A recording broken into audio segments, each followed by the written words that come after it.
Pemirsa, pembelajaran tatap muka PTM ring Kabupaten Badung Pacang kemargiang ngawit bulan April sane jagirau. Kebijakan inucap wantah ngelanturang pewarah saking pemerintah Provinsi Bali indik PTM. Kepala Dinas Pendidikan Pemuda dan Olahraga Kadistikpora Kabupaten Badung I Gusti Made Dwi Payana Matutang indik PTM sane Pacang kemargiang anutin pewarah pemerintah Provinsi Bali.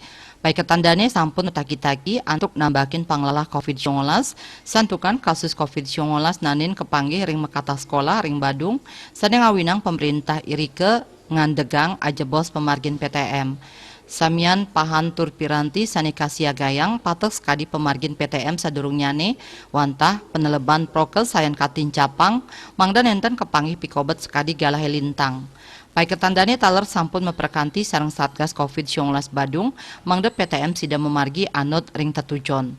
Anut gatre sanika polihang, nenten samian sekolah sawawongkon Badung laksana yang PTM 100%. Sangkaning kahanan makata sekolah kantun kekirangan ruang belajar. Ya diastun asa punike pembelajaran inucap kantun sida memargi inggian antuk ngepah dados kali galah luwire semeng miwah tengai. Dani mausang sekolah Dani kakirangan genah melajah, mang Dani ngepah galah pepelajahan majang siswa. Parwate Bali Pos Nguningayang.